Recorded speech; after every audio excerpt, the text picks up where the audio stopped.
Quer aprender Química de graduação de forma didática e aprofundada? Então, assine um dos cursos de Universidade da Química. Link na descrição. Deixa eu fazer uma pergunta a vocês. Qual é a relação que existe entre Pauling, Linus Pauling e o DNA? Bom, não sabe? Vou contar uma historinha então para vocês. Historinha essa baseada na Colher que Desaparece, o livro Desafio para o mês de janeiro. Caso você não tenha, compre esse livro, vale muito a pena. E caso você queira comprar, compre com o link que está aqui embaixo para ajudar a Universidade da Química, compre direto da Amazon. Bom, galera, Linus Pauling com certeza foi um dos químicos mais famosos do século XX. Você provavelmente deve conhecer o nome de Linus Pauling associado ao diagrama de Pauling. Só que assim, aquele diagrama não é dele, eu já expliquei isso no vídeo. Vou deixar o link aqui em cima caso você tenha curiosidade. Pauling foi um químico fantástico. Ele foi o cara que conseguiu aplicar a mecânica quântica à estrutura molecular. Ele conseguiu ver que existe uma relação entre a mecânica quântica e a distância entre os átomos e uma molécula, o ângulo de ligação entre as moléculas. Enfim, ele fez uma contribuição fantástica para a estrutura molecular com uma interpretação quântica. Infelizmente, a gente não estuda isso nem na graduação, a não ser caso façamos um curso de mecânica quântica, química quântica, mas no geral, como a nossa interpretação sobre ligação química é bem qualitativa, é bem trivial, fazemos inclusive a discussão com os pares não ligantes, a gente acaba não entrando no trabalho de Pauling. Ou nós conhecemos o trabalho de Pauling e não damos o mérito. Por exemplo, o conceito de estruturas de ressonância é uma contribuição de Pauling. Bom, Pauling ele trabalhou não apenas com a parte teórica, mas com a parte experimental. Ele gostava muito de estrutura química. Então, para vocês terem uma ideia, ele foi a primeira pessoa a fazer a correlação entre uma doença e a sua base molecular, que foi com a anemia falciforme. Ele percebeu que o problema de quem tinha anemia falciforme era devido às moléculas de hemoglobina presentes naquelas hemácias não interagirem muito bem com o oxigênio. Outra coisa que ele também contribuiu foi com a estrutura da alfa-hélice das proteínas. Para quem conhece, as proteínas são macromoléculas. Essas macromoléculas, por serem muito grandes, podem assumir várias formas. Uma delas é uma forma espiralada, chamada de alfa-hélice. Nós conhecemos isso graças à contribuição do Pauling. Só que o Pauling ele resolveu se meter com o DNA. O DNA é uma molécula muito importante, tanto é que faz parte do currículo do ensino médio e entrou muito rápido no ensino médio. O DNA é conhecido desde o século XIX, mas ele começou a ganhar atenção na metade do século XX, porque naquela época percebeu-se que o DNA era a molécula responsável, era a molécula que fazia com que os vírus, por exemplo, tomassem conta do maquinário celular. Bom, era uma molécula muito importante, não se conhecia a estrutura delas, e Pauling ele meio que tomou essa responsabilidade para si e decidiu utilizar seu conhecimento para determinar a estrutura do DNA. Agora, um parêntese, para quem não conhece, nós utilizamos uma técnica chamada de difração de raio-x. Nós precisamos de uma amostra cristalina ou policristalina, é incidido ali raio-x, é gerado um padrão de difração. O computador, ele meio que pega esse padrão de difração e com base nele, ele nos indica as posições nucleares possíveis. E aí, utilizando o nosso conhecimento de química, nós indicamos ali se aquela posição nuclear é para um oxigênio, para um carbono, para o fósforo. Enfim, é assim que a gente determina a estrutura cristalina. Essa estrutura nos dá, por exemplo, as distâncias de ligação, os ângulos de ligação, como que essa molécula está no espaço. Para isso é necessário que os dados, que a amostra cristalográfica, aliás, seja uma amostra cristalográfica de alta qualidade, porque os dados serão de alta qualidade e a interpretação será de alta qualidade.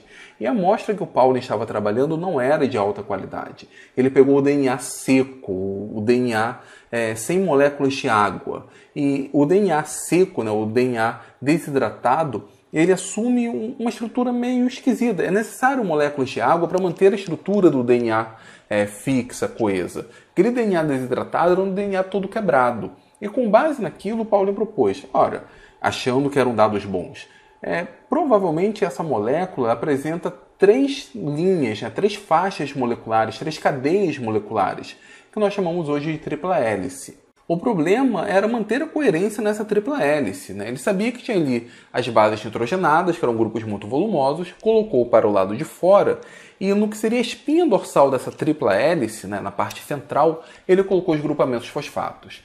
Pauling deu um mole muito grande, porque, era Pauling, o químico mais famoso da época, inclusive aquele que nos abriu o caminho para a interpretação quântica da estrutura molecular. E ora, da forma como ele desenhou o DNA, esses grupos fosfatos ficavam muito próximos. Então, simplesmente, o DNA iria explodir, né? Não teria como ele ser coeso. Mas ainda assim ele decidiu publicar dessa forma. E aí, quando ele publica, começa uma das histórias mais legais da química. Bom, na Inglaterra tinham 2 cientistas que, enfim, estavam no início de carreira, não tinha nenhuma proeminência no meio acadêmico. Eles leram o artigo de Pauling e eles acharam um negócio esquisito. Por quê? Alguns anos antes, eles já haviam proposto a ideia da tripla hélice para o DNA. Mas eles foram advertidos de que aquela ideia não fazia sentido. Simplesmente não fazia sentido. Inclusive, eles ficaram até envergonhados e deixaram a ideia de lado. Só que agora eles estavam lendo um artigo do grande Pauling falando que o DNA tinha essa tripla hélice, né? Era formado por essa tripla hélice. E eles sabiam que isso não funcionava, que isso era errado. E por que eles sabiam disso? Porque eles tiveram acesso a dados de DNA com alta qualidade.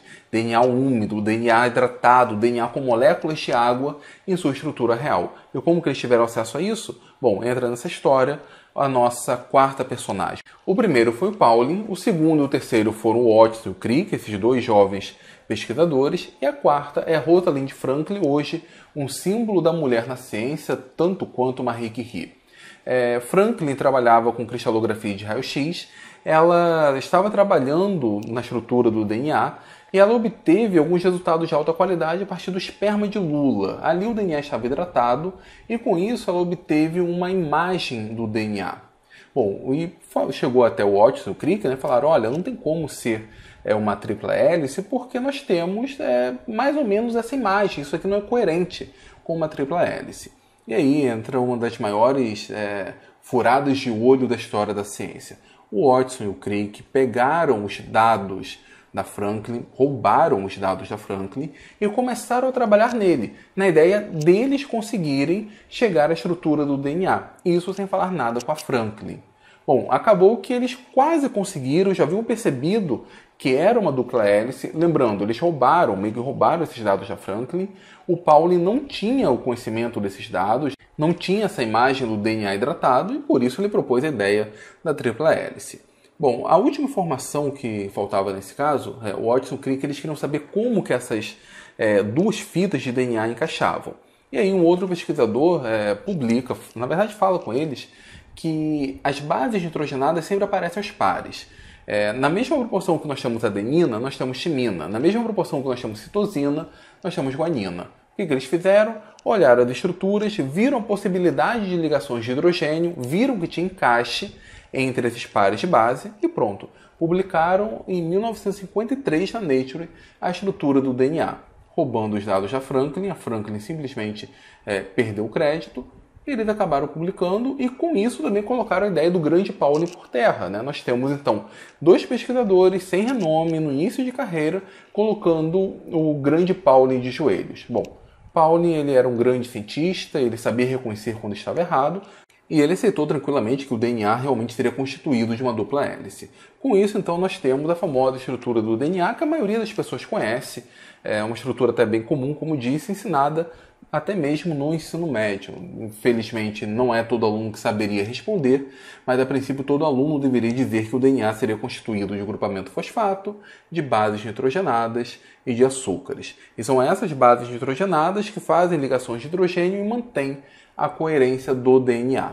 E essa é a história do DNA, mas as ironias não acabam por aí não. O Pauling, em 54, ele ganha o Prêmio Nobel de Química, não pelo DNA, mas por sua contribuição da aplicação da mecânica quântica na estrutura molecular, prêmio mais do que merecido.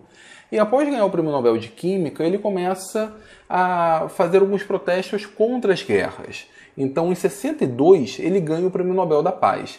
E a ironia é que, em 62, enquanto ele estava recebendo o Prêmio Nobel da Paz, ele dividiu o palco, vamos dizer assim, com 2 jovens pesquisadores que estavam levando o Prêmio Nobel de Fisiologia e Medicina, o Watson e Crick, ganhando o Prêmio Nobel pela estrutura do DNA. E a Franklin, onde fica nessa? Bom, provavelmente, se a Franklin estivesse viva em 62, ela também ganharia o Prêmio Nobel devido à estrutura do DNA. Só que ela faleceu antes e não temos Prêmio Nobel póstumos. Só que assim, Essa é uma história que eu acho bem legal. Bem legal porque nós temos o grande Pauling errando, e, enfim, os gênios também erram, mas o grande Pauling, mesmo errando, foi humilde o suficiente para aceitar de boa, não ficou questionando, não ficou criticando os dados, enfim, aceitou de boa. Nós temos o Watson e o Crick, que bancaram de espertos, que roubaram os dados da Franklin e fizeram um trabalho nada ético, mas que acabaram ganhando projeção ao ponto de ganhar o prêmio Nobel. E por falar nisso, o James Watson, ele recentemente entrou numa polêmica, recentemente mesmo, no mês de janeiro de 2019, porque ele é um cara que acredita na ideia da eugenia, que existem, por exemplo, etnias superiores a outras. Em um documentário, em 2007, ele deixou bem claro, ele acha que tem sido feito muitos esforços para o desenvolvimento da África, só que ele deixa bem claro que isso não ia adiantar de nada, porque os africanos são inferiores aos americanos. Não com essas palavras exatamente, mas com essa ideia. Ele fala, não, eu não queria que fosse assim, mas fazer o quê? Os africanos são inferiores. Esse ano ele voltou a entrar nessa polêmica, reafirmando essas ideias. Ele acabou com isso perdendo muito apoio, né? Vários laboratórios que apoiaram ele tiraram esse apoio. Então é um camarada que é meio polêmico e passível de muitas críticas. Recentemente essa questão da eugenia, achar que existem raças superiores, a própria ideia do DNA de roubar os dados da Franklin, enfim, é um cara meio complicado, mostrando que genialidade é uma coisa, caráter, ética é outra. E uma última coisa que eu queria falar com vocês, em 2016 foi publicado um artigo na Nature falando sobre a tripla hélice do DNA. Inclusive com a participação de um brasileiro, de um pesquisador brasileiro da USP, se eu não me engano. Só que assim, essa tripla hélice não é a mesma tripla hélice proposta pelo Pauling. Nesse artigo seria uma espécie de junção entre o DNA, uma dupla hélice, com uma fita de RNA, né? Formando então ali uma espécie de complexo DNA-RNA, não é a mesma tripla hélice proposta por Pauling. Bom, pessoal, era isso que eu queria falar com vocês. Gostaram da história? Eu acho uma das melhores da história da ciência e você pode ler não apenas essa história, mas outras histórias na Colher que Desaparece.